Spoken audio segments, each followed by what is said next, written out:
redefining flavor is an amazing human who has perfected their craft. Welcome to Flavors Unknown, a series of inspirational conversations with renowned culinary leaders. Discover how their cultural identity shapes their creative process. With your host, Emmanuel.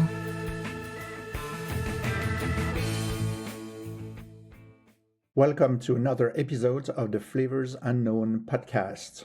I am your host, Emmanuel Laroche. I have been in the food industry for more than 20 years, both in Europe and in the US. And every other week, I have genuine conversations with acclaimed chefs, pastry chefs, and mixologists from around the country.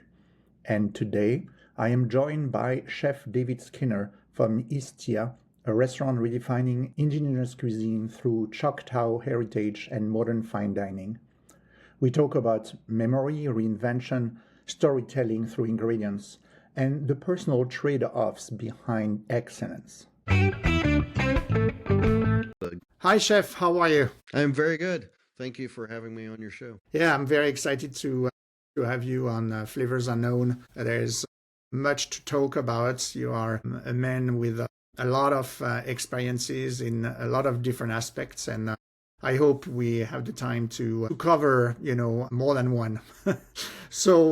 Today. I always ask my guests to go back in time, trying to be in the moment where, in fact, the first memories of flavors and aroma, that's maybe food that was in the kitchen. I don't know. I know that you had a good connection with your grandmother when it comes to cooking, so I don't know if this is what you're going to talk about, but I'm just curious to hear from you. What's your earliest memory when it comes to flavors? Yeah, so I would say earliest memory definitely was in my grandmother's kitchen. She was a pastry chef, and so I can vividly remember the smell of fresh baked cakes and cookies and chocolates and things like that. So yeah, for sure, that'd be my earliest memories, and that was when I was like 3-4 years old, something like that. Okay.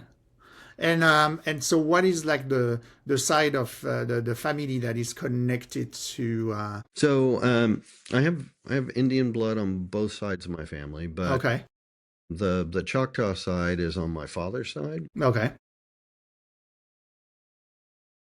And so that was kind of the more predominant, I guess, culture side, kind of growing up. Uh-huh. On the other side, there's a bit of Cherokee and Chickasaw, but also Irish and German, and so a little bit of everything. Okay, and to make sure that, from my understanding, the Choctaw comes from like indigenous tribe that were like in the south part of the country. Yes. Okay. Yeah. So originally they were in Alabama, Mississippi, and a part of Louisiana, and then Trail of Tears moved them to Oklahoma. So that was hundreds. Okay. Yeah. Still a band in Mississippi, in the city or town of Choctaw, believe it or not. And there's not very many of them. It's probably like 3,000 or so. And they were the ones that were able to hide in the woods and the mountains well enough that the U.S. government didn't find them and force them on the Trail of Tears to Oklahoma. The rest of them ended up mostly in Oklahoma. There's a small band in Louisiana, but the majority are in Oklahoma now. Okay. And Durant, not too far from Dallas, so just kind of across the border. And so that southern part of Oklahoma has tended to be where they settled. And did you have any, let's say, experiences when it comes to food with, some of the tradition, of the ingredients and techniques or process, coming from that side? I'm just curious because that's something really new to me, and that's really interesting to hear. Yeah, so my great grandmother was a full blood Choctaw, and so I remember the flavors and a lot of the techniques. I was small at the time, but I can remember making beef jerky with her and things like that. And it's like, here's how you cut the meat, here's how you lay it out. And, but yeah, flavors and textures and things like that. And that's kind of what I do, Ishtia, which stands for, in Choctaw, it's to begin. And so what we try and do is take a more modern, kind of upscale presentation to it, but the flavors and actually a number of the recipes are very traditional. And we use everything from ancient techniques like live fire cooking to modern techniques like sous vide and evaporators and things like that. So it's an interesting dichotomy of techniques, but the key is to get the traditional flavors across. One of the things a lot of people don't understand, because I get people all the time and they call the restaurant and they're like, so, we're trying to decide, do we book reservation or not, but we're not sure if we're going to like it.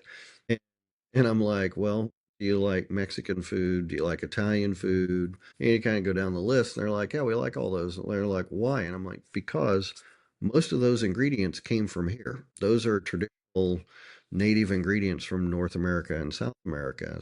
Think of corn, squash, tomatoes, onions, garlic. Excuse me. I mean, the list goes on and on. We had a refuse back called the Preserve that I did with a Thai chef, and it was a historical menu. We started a couple thousand years ago and brought it forward to today. And people don't realize, like, papayas and mangoes were not native to Thailand. They came from South America. And the Portuguese brought all these ingredients back and forth. And from that side of the world, we got things like black pepper and chicken. It's kind of interesting, but unless people really delve into kind of food history, they don't really understand where all these ingredients came from and how they migrated and how Sure. They've influenced all these different. There's 60 different cuisines around the world that have been influenced by ingredients that came from here.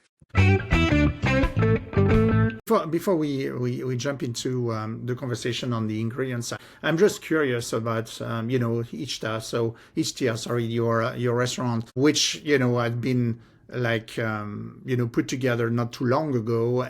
I'm curious about what made you suddenly revisit your roots, from the Choctaw, side, and really to bring that heritage, into this restaurant concept. Yeah, so it kind of came about. So I had Eculent, which was the previous restaurant that was in that space for 10 years. And about, I would say, well, at this point, 5, maybe 6 years ago, I started introducing sort of what I would call indigenous recipes, but we didn't really tell people that's what they were. I didn't say, well, this is a Choctaw recipe or this is something I grew up eating. I would just, other than we did do a Three Sisters dish. Three Sisters stands for beans, corn, and squash because they grow them together. And it wasn't just the Choctaw, it was many of the indigenous tribes had that same kind of common heritage. And so we did this very modern presentation, and we actually had 3 different bites, all dedicated to each one of the vegetables. And it was one of the most popular dishes the restaurant had. And that was the thing I started to notice, was that many of these courses that I would put out, the ones that had an indigenous background were some of the most popular. And so that got me really thinking about, well, why is that? And we would get people from all over the world that would come in to Eculent. And the thing that started to kind of percolate in my head was the fact that because all these ingredients had migrated, around the world, influenced all these different cuisines, I would get people in and they, it's like there's a very famous Choctaw dish called Tanchi Labona, which is a corn and pork soup. What makes it really interesting is it's, as far as we know, kind of the first time the Choctaws incorporated pork into a dish.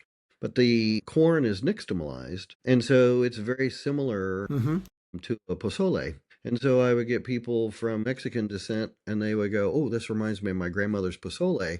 And if you were Chickasaw and you tried it, you would say, "Oh, this tastes like pashofa," which is the Chickasaw version of it. And so the thing that I started to see was that there were these dishes would touch people at a very kind of emotional level because remind them of something they grew up with. It wouldn't be what they grew up with, but there'd be flavors or textures or ingredients that's like, oh, this really reminds me of something my grandmother used to make, or I grew up eating something similar to this. And then all of a sudden it was like, and so anyway, because those tend to be a lot of the most favorite courses people would have, I got to thinking about, okay, maybe I should do a whole restaurant just dedicated to this. And early on, I decided I was really only going to do Eculent for 10 years. And The Okay. 10-year anniversary was last March, and so we closed it in April and opened Ishtia in June. Here you go. We've been having fun ever since then. Yeah, yeah. Very And good. there's very few. The thing that people don't, and I don't understand it really either. But you know, there's maybe a dozen Native American restaurants in the U.S. And you even struggle at times to go, well, is there even a dozen? I mean, there's the list expands a bit when you add in like food trucks and little pop-ups and things like that. But brick and mortar restaurant, very few. And if you think about it, I mean, in Houston, there's probably easily 2,000, 4,000, 5,000 Mexican restaurants, right? Just in Houston, let alone the US. Hmm. And so when you start to think about it, and the reason I bring it up is very similar ingredients, similar cooking styles, similar culture. The Choctaw has a shuck bread called banaha that is very similar to a tamale. And so I have people come in and they'll look at it and they'll go, "Oh, it's a tamale." And I'm like, "No, it's not. It's shuck bread. But you have to unshuck it from the corn husk and and all that. And it does. It looks like a tamale, but it's not. I guess part of me was I think it's time to do a restaurant like this so that we can introduce people to these ingredients and to this style of cooking, to these flavors, hopefully before things go completely kind of extinct, but also because it is very much they'll come in and all of a sudden it's like, oh, this reminds me of something my mother made, my grandmother made, and I think it strikes that kind of emotional chord, which as a chef is something that I think you should always be striving for. If you can make that emotional connection with people over a table with food, you've done your job, right? And so when you put together the tasting menu, obviously there's many of it that comes from your own experience and so on, but were you able as well to do some research in order Yes. to identify specific ingredients or techniques or preparation methods? Yes. Yeah, one of the great advantages I had actually when we were putting the preserve together was I worked with there's a historian at the Choctaw Cultural Center. His name's Ethan, and he actually spent years researching a cookbook of Choctaw recipes and recipes, history, and all and everything, and uh, and so that was a great help, kind of filling in holes in sort of either my grandmother's recipes or great grandmother's recipes or bringing out things that were historical but probably haven't been done in 100 years, 200 years, who Okay. knows. Okay. And so we've tried to incorporate a lot of those. We buy as many ingredients as we possibly can from indigenous producers. So we buy from the Navajo, Pimas, Lakotas, buy from all kinds of different indigenous producers and bring those ingredients in. So like the Pimas, we get beans, corn from. Matter of fact, the Pimas are the only ones still growing tepary beans. It's a bean that's a bit reminiscent of more of a pea, like a black-eyed pea, Okay. but very, very hard beans. So we cook them for between 8 and 10 hours, and they're still firm. They don't ever turn to mush, which is great, but also takes a long time to cook them. We cook those with bison.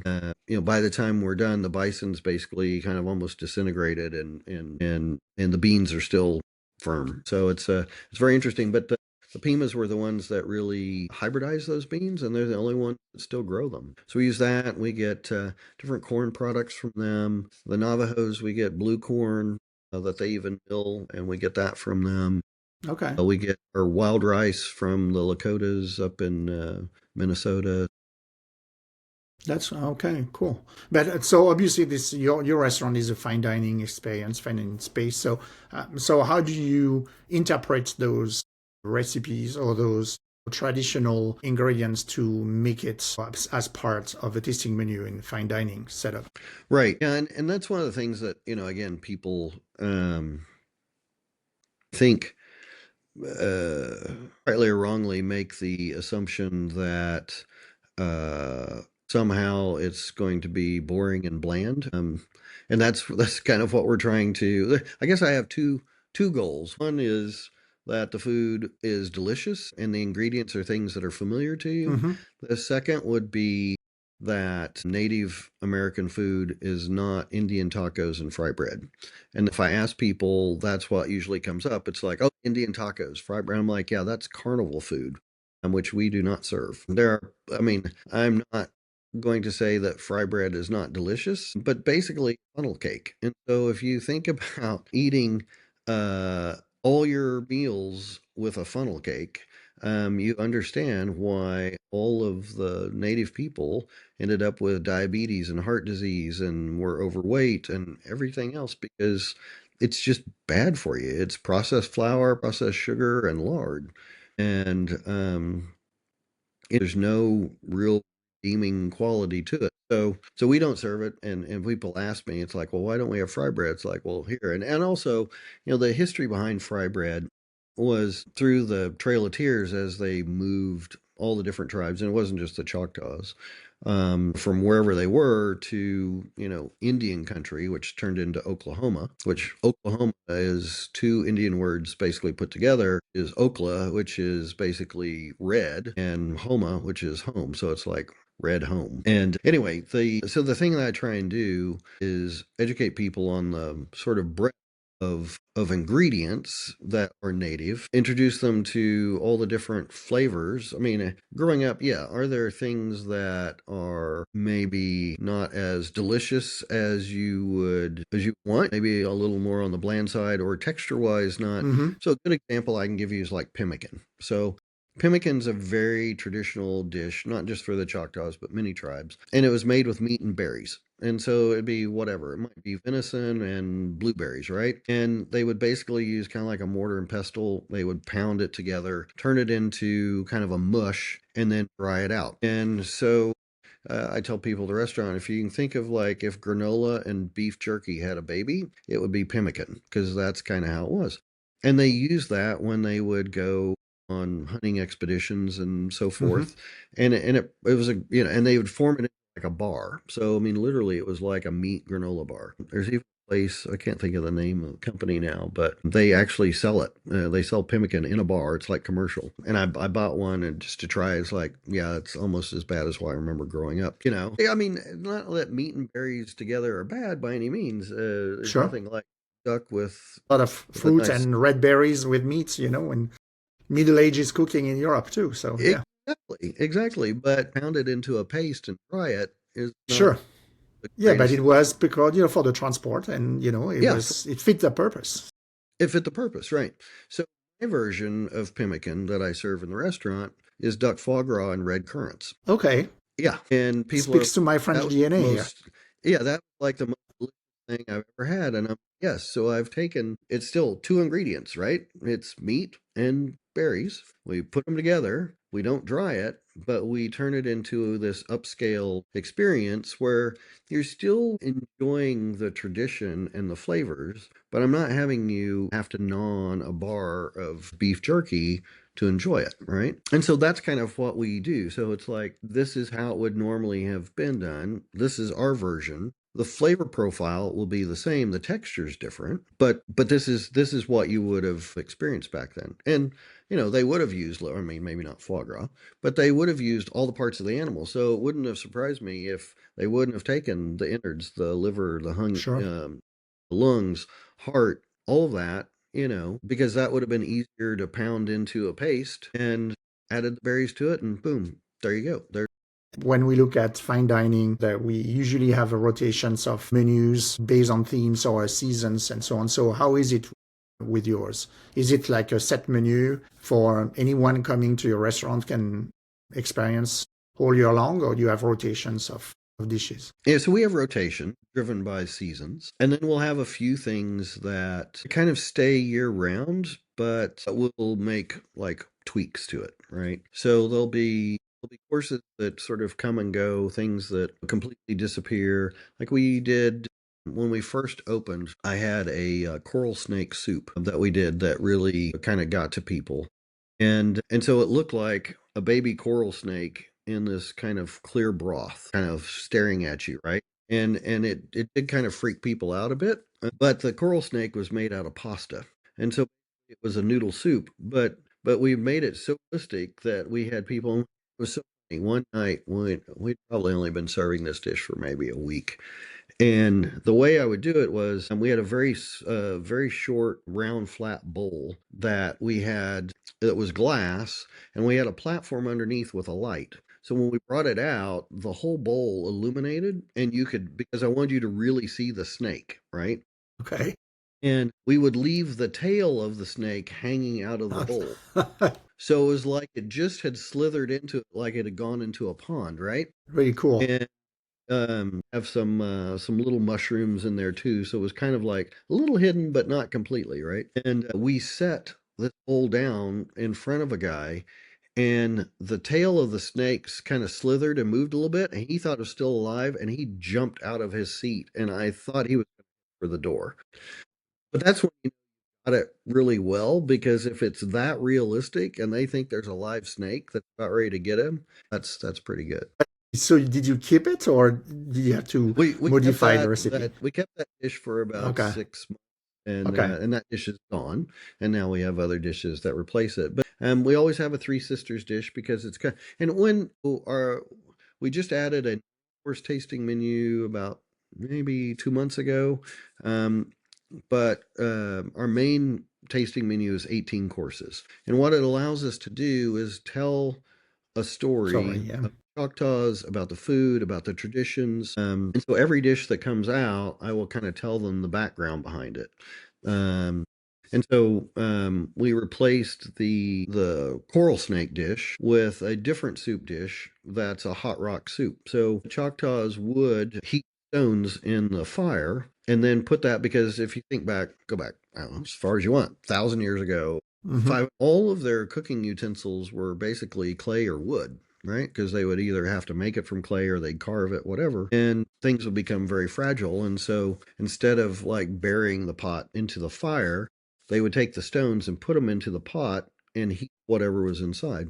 Also tended to make the soup go further, right? So we do a hot rock soup, and we make a very, very rich umami base with 3 different forest mushrooms. So we use like chanterelles and morels and chicken of the woods, things like that. Put those all and create this really nice broth, and then we make a mushroom garum. So we think like mushroom fish sauce, right? We're ferment it and really punch up that umami. And then we take king mushrooms and we slice them thin and then create little stars using a cutter and do these little stars and then freeze dry those and then put them into the dish. And so we bring it out, there's a hot rock sitting in the middle of the dish with these little stars around it.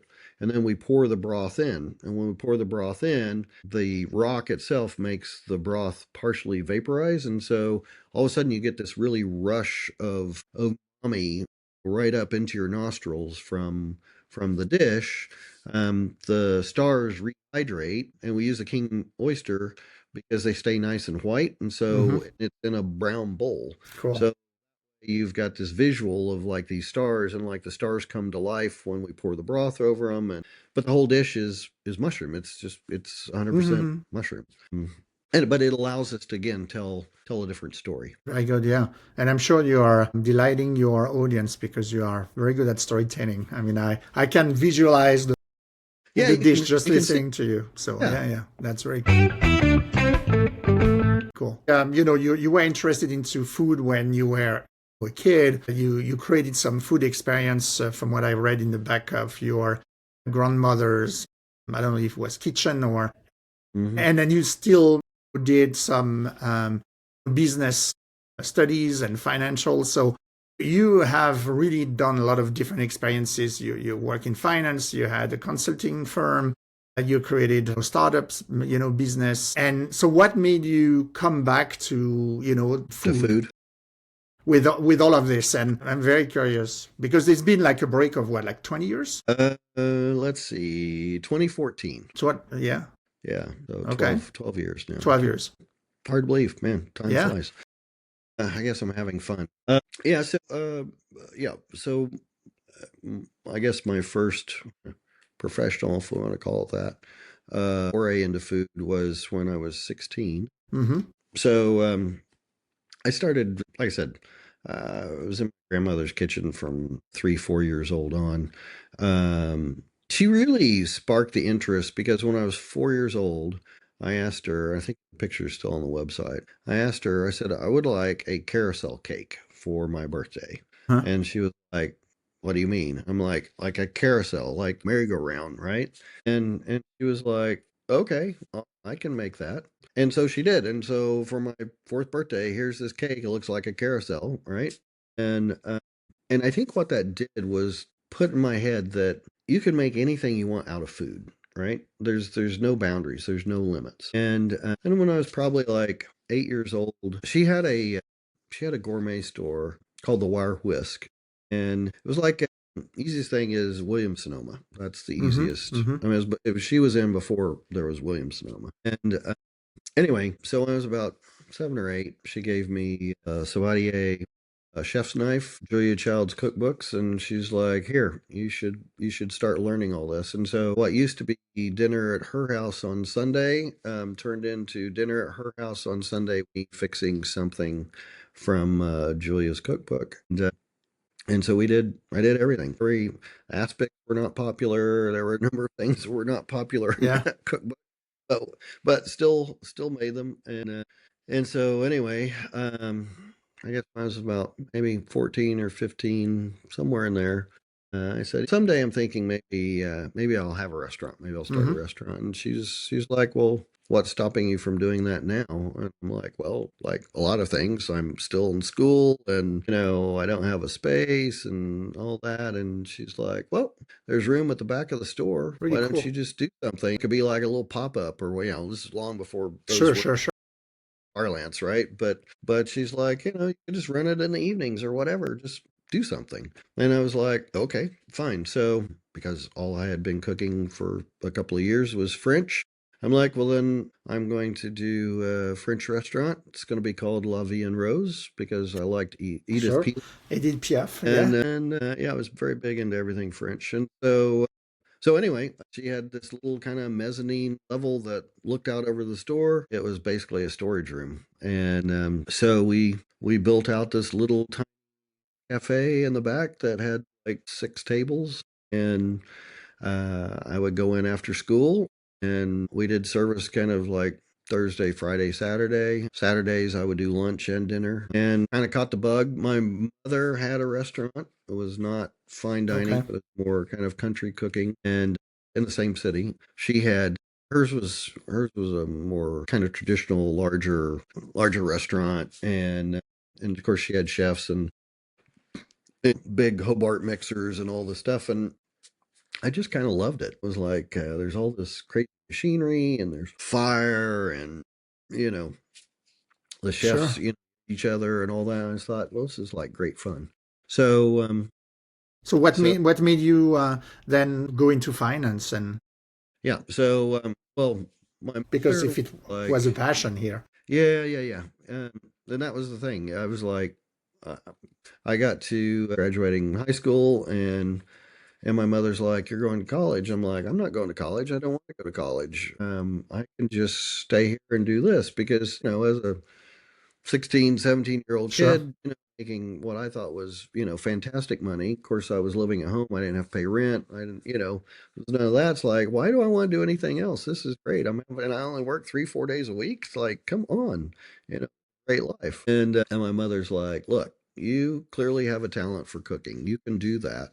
You can do that anytime you want, whenever. What happens if you get injured? What happens if you decide I don't want to do this anymore? What happens if you get burned? You have something to fall back on. So you're going to go to college. She goes, I don't care what degree you get, except it can't be culinary. So you're not going to cooking school. We're not doing that. But you figure out what you want to do. And so I decided to go to Oklahoma State and ended up with, well, when I got there, I actually did decide that, oh, well, this actually is a lot of fun too. Joined a fraternity, had a lot of fraternity brothers, and did kind of the whole, college life, but still had the bug. And I was like, well, it would kind of help to pay for college. So I'm going to start another restaurant. So I started my second one, which was called Christopher's on Washington. And was kind of, I mean, it was more like it was a bit French and a bit farm to table. So pure French for that town would have been too much, and I kind of knew it. But farm to table was something that no one had seen. Matter of fact, it was long before the Sure. term farm to table. But growing up, that's what I was used to. I mean, I spent every summer with my grandmother canning, and we had big gardens, and we had friends that had farms and ranches, and so if we needed meat, went and pulled out of the freezer because we'd buy a half a cow or a whole cow every year, and and so I was adept at knife at a young age and butchering stuff, and we never went to the grocery store and bought canned food. It would be my grandmother would say, I need a can of okra, I need a can of beans, I need this, whatever, and I knew, which was go to the root cellar, find where it was on the in the pantry, and pull these jars, mason jars of food, and bring them back to her. And I tell people I still probably could probably be a thief because I don't know I have fingerprints anymore from all the times I burned my fingers off doing canning in the summer. And but that was kind of how I grew up. And so when I opened this restaurant, I already had friends that had farms and ranches and all that. And I remember the Cisco guy coming by one day, and I was there working on remodeling the place, and he was like, here's my card, and here's our catalog and all these things. And I'm like, yeah, all I'm going to need from you is like soap and paper towels and things. And he's like, well, you gotta buy food, right? And I'm like, not from you. And then he's like, well, where are you gonna get your food? And I'm like, well, there's this farmer here and this one Yeah. here. What we're gonna get, and my rancher is gonna provide me with the beef I need, and I've got a friend that raises chickens, and I like, no thanks. That's all I need. And the menu, I would just kind of change. There, we changed it almost weekly because it would just depend on what. And I got to where the farmers would just they'd show up on Monday morning, and it's like, here's what I brought you, and I'd be like, okay, great, we'll make this out of this and this out of that and whatever, and boom, here's our new menu. And I set my classes so that I basically went to school on Tuesdays and Thursdays Mm-hmm. morning and finished by kind of mid afternoon.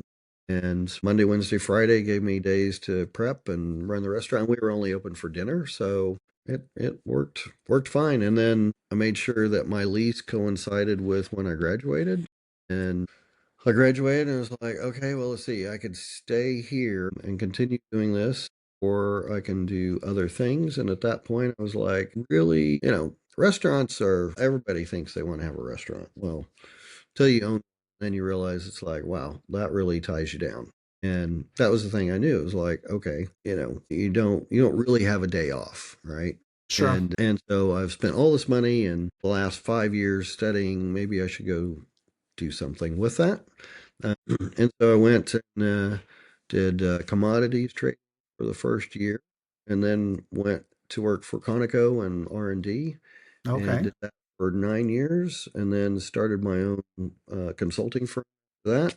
Um, yeah, had a great time, and then I sold the business to the employee consulting firm in 2010. Started Okay. a oil service company with Michael Dell and his private equity group, and I was the chairman of that company. And after 4 years, I just kind of had enough of that life, and said I'm going to retire. I was 49, and my wife's like, what are you going to do? And I'm like, look, She knows you. yeah, it's all the way I've done all kinds of had software companies and all kinds of stuff, things going at once. She's like, so you're going to start another consulting firm? And I said, no. I said, I can always do a consulting firm. That's easy. I'm going to do a restaurant. And she's like, laughed, and she's like, What?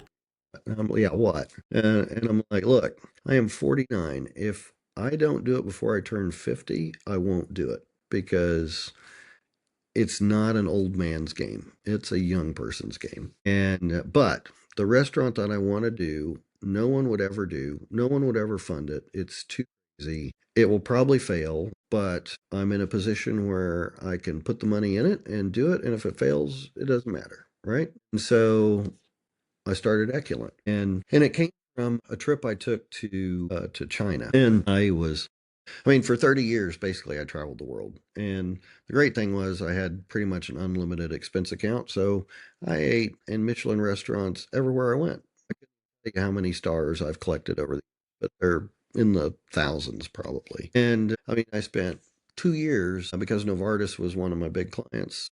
For 2 years, every other week, I flew to Switzerland. And so I'd either fly into Zurich, Geneva, and I'd take a train and get to Basel. And there Mm-hmm. Basel was right at the point where the three countries come together, and so we'd walk out of the building one day and go around the corner and walk through the little gate, and we'd be in France, or we'd go the other way and we'd end up in Germany. And it was just like, well, what do we want today, right? And so that was my life. Food was, even though I wasn't making it for people, I was enjoying it, and I was Sure. enjoying all these cultures.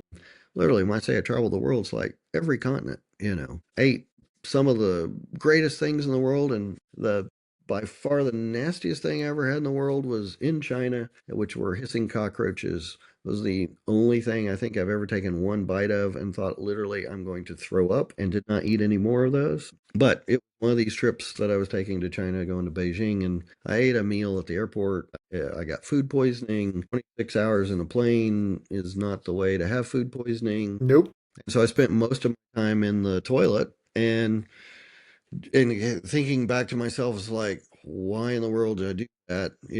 And also it's like the main question I had was, why can't you make a good meal at an airport? I mean, if you think about the millions of people that go through airports, Sure. the food is, you know, it should be much better than it is. And some airports are starting to bring in, I think, decent restaurants. But this was like 2000, right? So 20, almost a quarter of a century ago. And anyway, so I sleep on planes, so I always bring a notebook and I do little thought experiments. Anyway, and so this one was really, well, what restaurant? It started out as to, well, why can't you have a good meal at an airport? And then I kind of worked through that, and it's like, well, there's a lot of reasons why. But on the way back, it was really, what restaurant's not been done, right?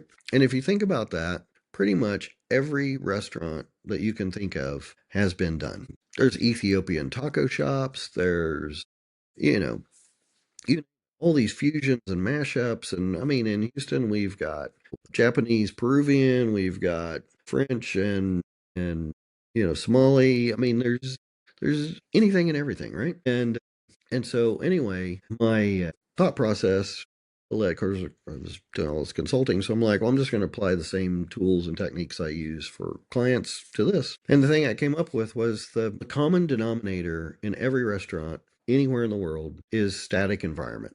No matter where you go, you're going to have an environment that is static. So the tables and chairs are set. I guarantee you, if you go to a Mexican restaurant, there will somewhere be a sombrero on the wall. There will be mariachi music playing in the background. The colors are going to be red, white, and green. It's just, and that's what it is. And our mind is designed to take all those cues and help you understand what it is that you're eating, what you're smelling, what it is you're tasting, right? And so if you were to put a Mexican food in a Japanese restaurant, right, with kabukis and all this stuff, right, it would mess with people's minds so bad that they would probably come out of there saying that was the worst Mexican food I've ever had. And it might have been the best Mexican food in the world. It might have been Pujol, right, Sure. In Mexico City. Yeah. in Mexico City, in a Japanese pop-up, right? Mm-hmm. And people just go away and it's like, oh, that was terrible. Why? Because the mind, there's too much disconnect, right? Conflict. Yeah. And conflict. But that's not what I was expecting, right? And so I was like, well, what if you create an environment that changed at a moment's notice? And so that led me to do a bunch of research, and I found like Charles Spence in the UK that had done research on smells and things Mm-hmm. like that, and audio and so I'm like, okay, that's what I'm going to do. I'm going to build a restaurant where I can control it, and I can change the smell, the color, the lighting, the intensity. The music will be choreographed to go with each of the courses, and boom. And that was the thesis for Eculent. And when we first open. I mean, we spent 6 months doing test dinners every Friday and Saturday night. And I would just invite people in, no charge, just come and we're just going to play with your mind and figure things out. And the smell is by far the hardest. It's also the one that creates the strongest memory and the strongest memory recall. Lighting was probably the easiest, and music was kind of in the middle. So I had a friend of mine in a company I partially own that does scores for TV and film. And so he's a music supervisor. And so I'd have him in and come eat, and he probably came a dozen times and had dinner. And, while he's eating, I'm like, this is what I want to accentuate. And so then he'd bring in music and we'd try it with a different group of people. And it's like, Cool. a tonal quality do you need to Almost a have? lab. It's almost a But lab. Very exactly. cool. Yeah. And so we kind of figured out the music side. That worked pretty well. The lighting was not as hard because of a lot of the work that Charles had already done, and things. Smell was the hardest. And I found a guy in LA that Katy Perry had done a concert, and she wanted the whole arena to smell like bubblegum. And this is the guy that did it. And so I called him up, found him, called him up. I was like, "Hey, did you do that?" And he's like, "Yeah, we did that." And I was like, "What if I wanted to make every course have a different smell?" And he was like, "That's crazy." And I was like, "It is crazy, but could we do it?" That's He's why I'm quoting you. Yes. Yeah, that's why. And he's like, "I don't know, maybe." And I said, "Well, how many smells do you have in your inventory?" He's like, 3,000 plus. And I was like, "Well, can you send them all to me?" And he's like, "I can. It's going to take a little bit of time, but why don't we remove like all the putrid stuff?" Because he loves like haunted houses. So if you want dog poop and vomit and Yeah. nasty, he's like, "You're not going to need any of those." I'm like, "Okay, take all those out." And I said, "And take out all the stuff you do for like candle makers, a seaside ocean breeze is not going to smell like the sea or the ocean or breeze. Sure. Take all those things out." I said, "Do you have basic food smells?" He's like, "Yeah, you want like vanilla and lavender." And I'm like, "Yeah, send me those." I said, "What do you have for like barbecue and so we got it down to, I think he sent me like 1,800 different scent Wow. packets. And they'd be basically little desiccant packets. He put the oil on it and then he put it in like a Ziploc bag. And so it looked like it was a drug dealer, like all these boxes, these little bags would show up, right? And my first chef that I hired to help me open the restaurant came from the CIA in Hyde Park. And we spent 6 months just like the first month and a half, we were just smelling those because you could do like maybe 6 or 7 of them, and then you had to let your olfactories rest because beyond that point, you couldn't tell a difference, right? And we had 3 buckets. One bucket was smells like what it says. The next bucket was does not smell like what it says. And the third bucket does not smell like what it says, but useful, right?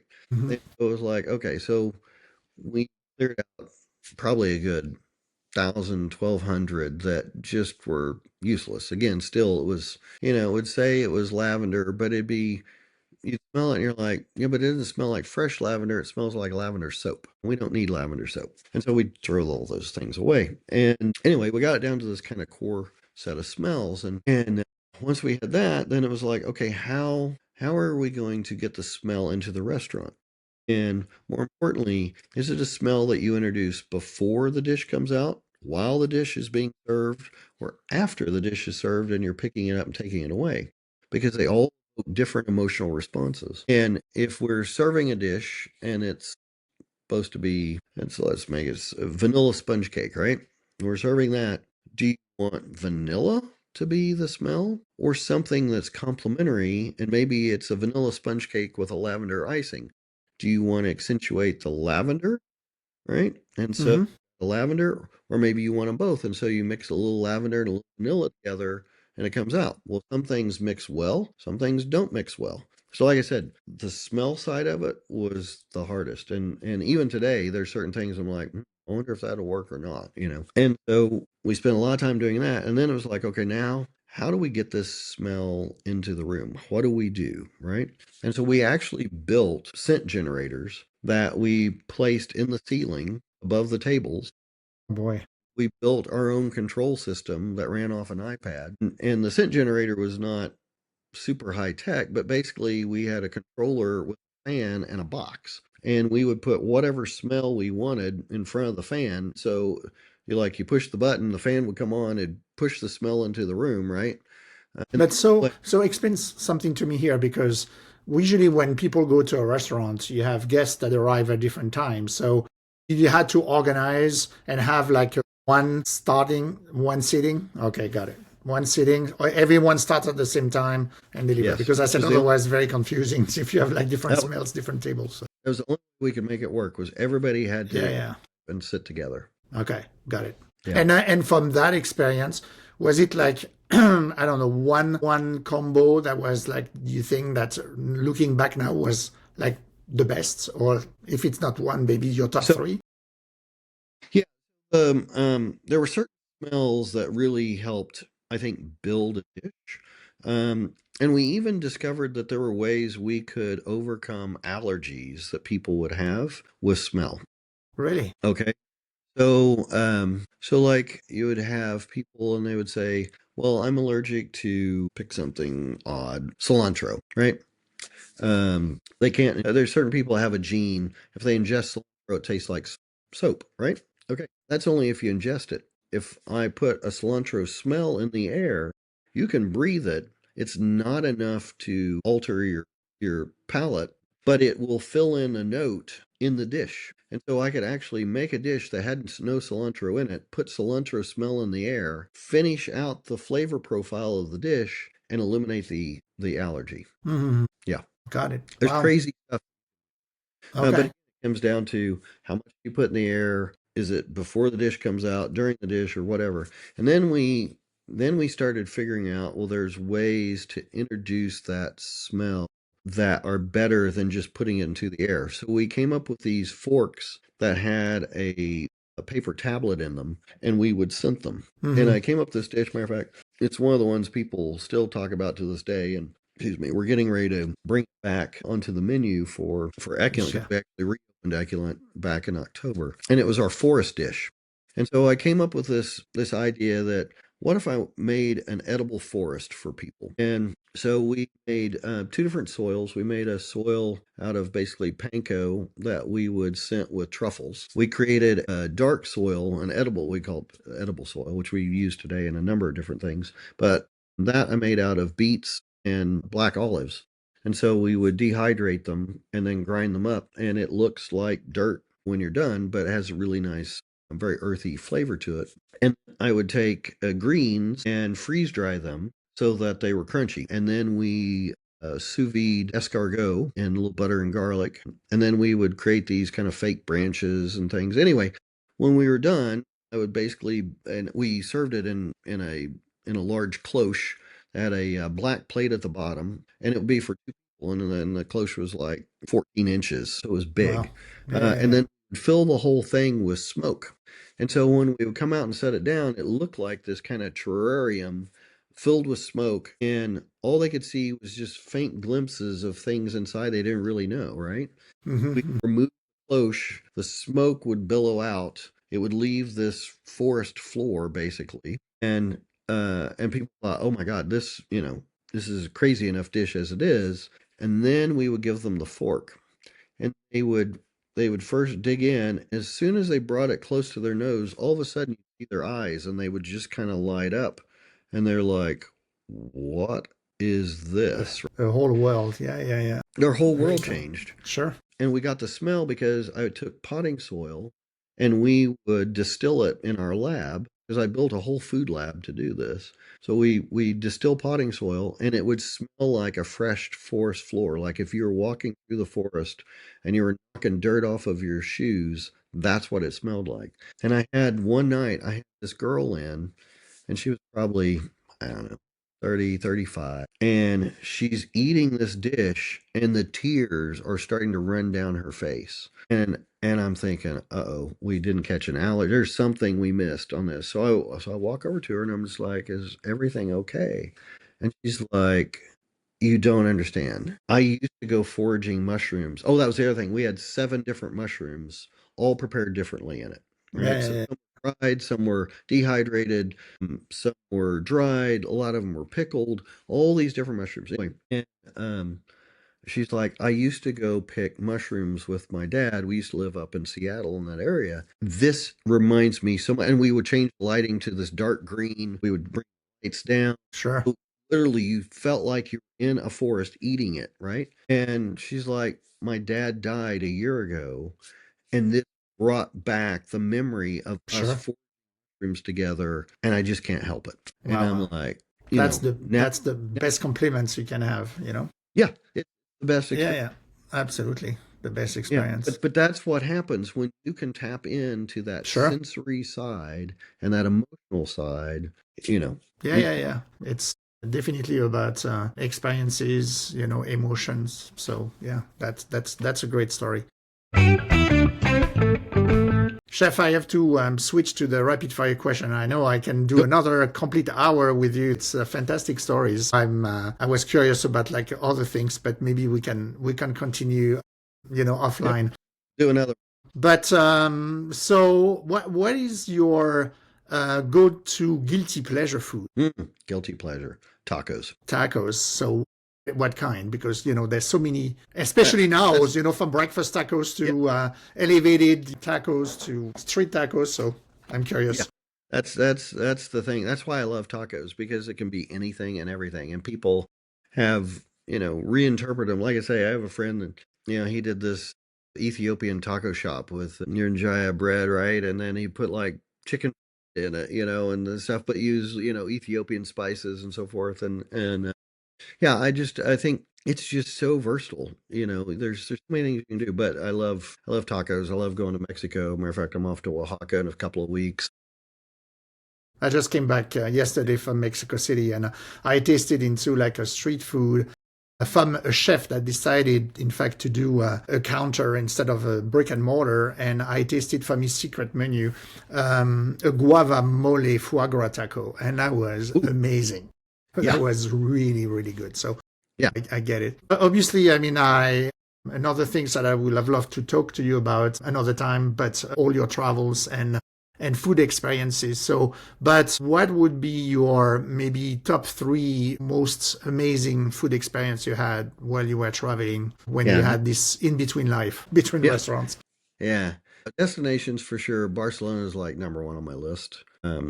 Yeah, so El Bulli, and now Enigma is one of my favorites. I've been there many times. Disfrutar, those are probably 2 of my favorite restaurants in the whole world. But also Alchemist. Matter of fact, I was there for the El Bulli dinner a year and a half ago, and that was just unbelievable spectacular. I mean, 6 hours of nonstop eating, and you end up in a ball pit. I mean, it's like, how much more fun, can you have in a restaurant? And then, oh man, I love Mexico, all the different parts of it, different flavor. Yeah, I'll be in Oaxaca in a couple of weeks, and then I'll be further down the Yucatan, like 2 more weeks after that. I love Merida. There's just, those are probably some of my favorite places. But, I would say the food scene around the world is getting better almost exponentially anywhere you go. And I think a lot of it is because chefs are kind of cross-pollinating. I think they're traveling more. There's so many great places. It used to be, I mean, Charles de Gaulle used to be my second home for many years. I would not the best airport though. Not the best airport. In fact, one of the worst airports probably. but for Houston, I'd take Air France, probably once a week, and I would get there and then go somewhere, right? But yeah, France, I think, used to be the epitome of food and fine dining. It's still a great place, but I think now there are so many places, Spain and Portugal and the Nordic, cities. I mean, it's just I had one. Copenhagen is for me another amazing place. For sure. I went to Daniel Berlin's restaurant, Vun. And it was spectacular. And he'd only been open like 3 months when I was there, and you would have thought he'd been open for 5 years. Yeah. I didn't recognition when I went there. I stayed at his little hotel that's there, and I mean, it was spectacular. So I mean, Okay. If there's like completely switching gears here, but if there's an ingredients from the Choctaw, I would say roots that you could not live without. well, beans, corn, and squash. Bean, okay. Yeah, those are the like the mother ingredients, right? And I think you'd be hard pressed.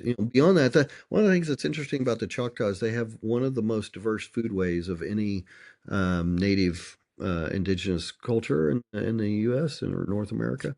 Because when they lived in Alabama and Mississippi, it was very much small animals, lots of seafood, lots of shellfish, things like that. And then when they got moved to Oklahoma, it changed completely. So that was when they started hunting bison and deer and larger animals. They had to completely change how they farmed because, the ground's very fertile in Alabama and Mississippi.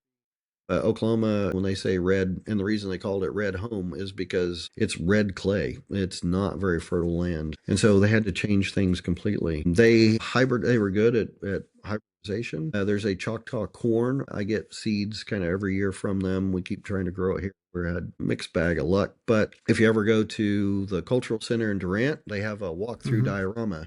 And the Choctaw corn used to grow 20 feet tall. So if you imagine a corn stalk that's 2 stories, and the cobs would be like 1.5 feet, 2 feet long, completely different than the stuff that we get today. It comes from Monsanto and just very, very different, right? But I would say those would be the top 3 ingredients. And beyond that, the Choctaws influenced the Creole people.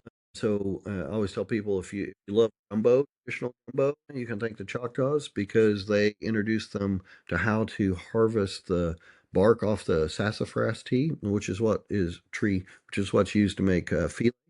So for filet gumbo, there are lots of contributions that they made to the food scene. So, but yeah, I would say, and if I had to pick one, it would probably be corn. That would probably be my number one. And if there's maybe a dish that that you love and that you are maybe always going back to and try to maybe introduce in a restaurant, but you never serve at your restaurant or yet, but something that you said, next time I'll do that, but you haven't been, to it yet. There's a number of things that I tried to serve that the main problem is we can't get commercial ingredients. So got it. Like bear. So as a member of the Choctaw tribe, I'm actually allowed to, I think I can take 3 bears a year. So I could go shoot them.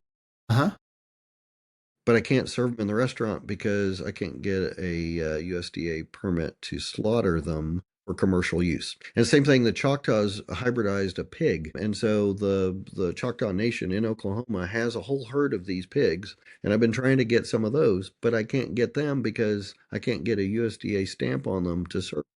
Wow. So okay. There's things like that, and squirrel and possum, and there's all kinds of things that some of them are good, some of them not so good. Possum's pretty. Bear is pretty good. I mean, I had a chance to have it in Finland, in Helsinki, at a restaurant, and that was really an experience. Yeah, Favicon used to serve bear, if I remember. Okay. Yeah. But yeah, so there are some things like that you just, I don't know if I'll ever be able to serve them, right? Maybe if I do a private dinner or something, when we do something, but for general restaurant purpose, it's like, there's other things that we have been experimenting with, like chocolate acorns a lot and turn it into a meal. It's just, you'd be surprised, you would think acorn would be something easy to find, but commercial quantities of acorns to turn into a meal, not as easy. We've been experimenting with some acorn meal that we've been getting from Korea, of all places. Okay. But yeah, so there's just different things like that. There's some, if you think back in time to when a lot of these dishes and just the utensils they had, right? Things were typically like boiled, when they finally got lard from the government, things became fried. Most things were grilled or raw. And so those were kind of the traditional cooking. Lots of things were boiled. Boiled meat is like, depends on what you put with it, but it's always not the greatest. I'd rather have it fire. For sure. So it's kind of like, how do you get some of those interesting ingredients and interesting flavors across, but in a way that people are going to like it, right? And even the Mexican will serve like a thickened like cornmeal drink. The name's escaping me at the moment. Choctaws had the same thing. It was a cornmeal. Pulque, no? That's what you... Thank Yeah, you. yeah. Mm-hmm. Yeah, that's what I was trying to think of. Choctaws had the same kind of thing, right? And maybe they would put some herbs or other things in it. But again, especially in fine dining, if I serve somebody basically a drinkable porridge, well, they'd be kind of like, I don't know if Yeah. this is really my cup of tea, right? Yeah, I mean, So, people get used to kombucha now, like fermentation yeah, drinks. So that's what pulque the, is about yeah, on pineapple. fermentation So side, maybe there's I a good think, storytelling to create yeah, here, the fermentation side, fine. for People sure. love fermented things when they come to the restaurant. Not Yeah, typically spirits, but it's the that's thick, true. it's that texture, right? And Sure, sure. thing I had to adapt probably most of everything is textures, finding textures that make sense for people because mouthfeel is the Absolutely. Yeah. first off-putting thing for most everyone. They will go, I hate mushrooms. I'm like, really? Well, how many mushrooms have you had? Well, I don't know, but I hate them. And I'm, well, tell me why you hate them. It always comes back to The mouthfeel. texture. No, Yeah, the mouthfeel. Yeah. slimy. And I'm Yeah. like, no, they're not. Yeah. Not And that's true. not if you do it right.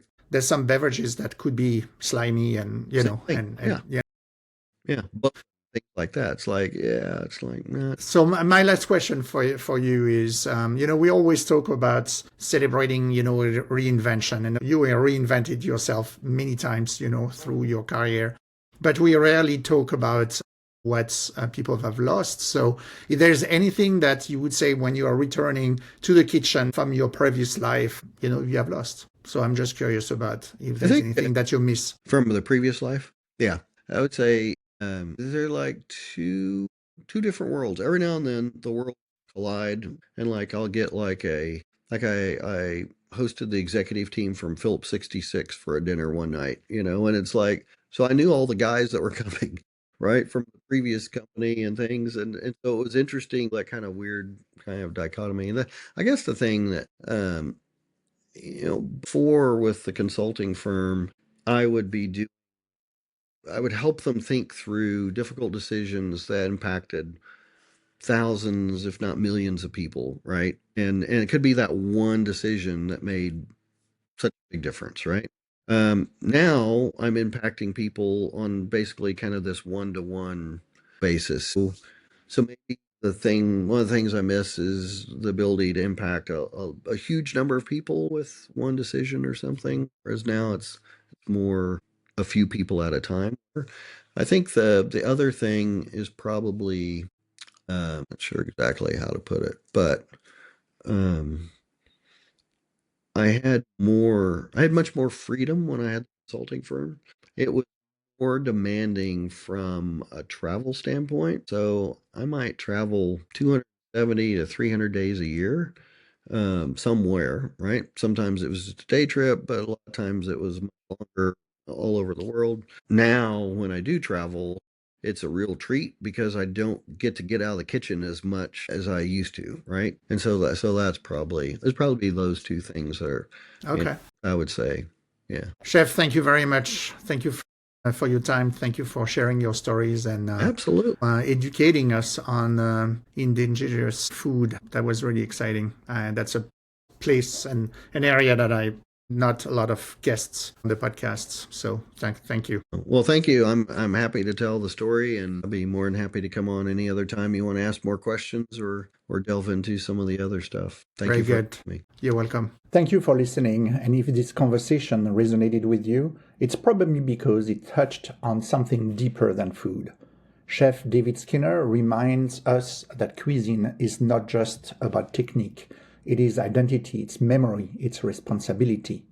Indigenous foodways have shaped global gastronomy, yet they are still too often overlooked. What David is doing at Ishtia is not nostalgia, it's restoration, it's education. If you enjoyed this episode, share it with someone who cares about culture, leadership, or the future of food. And as always, thank you for listening to Flavors Unknown. Until next time. And remember that people who loves to eat are always the best people.